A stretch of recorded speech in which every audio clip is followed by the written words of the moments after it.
See, our minds have become messed up, and they're now filled with pollution. TV screens and magazines, we're beginning to look for a solution. Plastic surgery, diets and pills, but still not seeing any form of improvement. We've stacked up all these dollar bills, but still not sure what to do with them. We began to chase women and fornication to the point our girls don't even know whose baby she's carrying.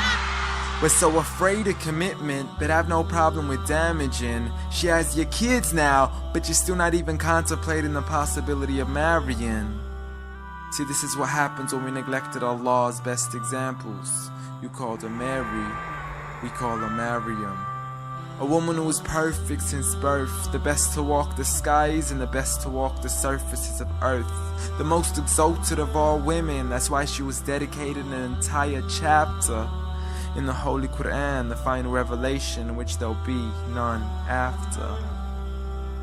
She was the best of all women, and to society she should be leading the way. I mean, that's why our women be dressing like her, because just like Mary, when Allah decrees something, we hear and we obey. See, Mary used to cover up. Despite everything they used to say, she would hide in hibernation, and to Allah she would pray. And when she was visited by angels in the form of men, she said if you fear Allah, you would go away, because in the presence of men, she would not stay. But anyways, today we're taught to be against segregation before in support of all forms of liberation. To free yourself from the clothes that only lead to your degradation. Why do you gotta cover your face for?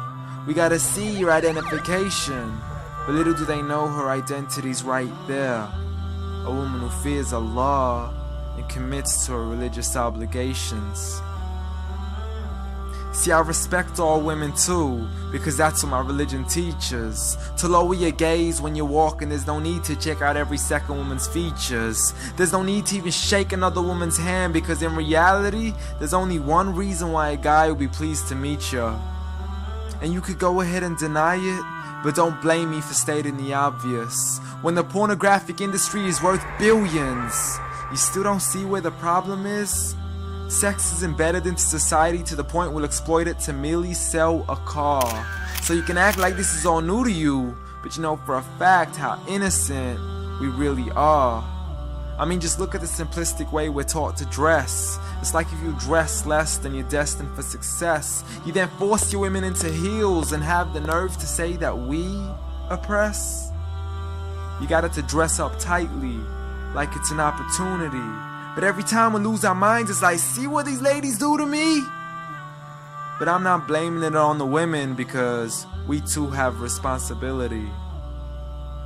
Prophet Muhammad ﷺ said the best of men is he who is best in his character, and the best of them is he who is best to his lady after he married her.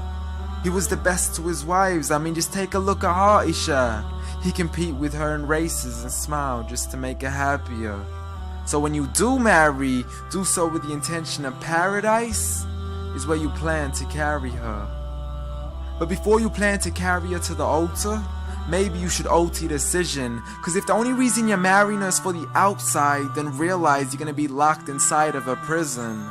For that reason, Prophet Muhammad ﷺ said marry for 4: beauty, family, status, but most importantly her religion. Because a woman without religion is a woman who could do with a bit of extra wisdom. We're meant to grow old together, mercifully, so we can be protected under Allah's supervision. But relationships are a mess, and there's no guarantees you're gonna be a survivor. So be kind to her, and know that Allah will be kinder.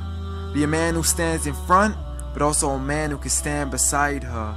And if you're still looking for that good girl, don't go chasing after behind her. Rather search to find Allah first, for once you find Him, you're guaranteed to find her.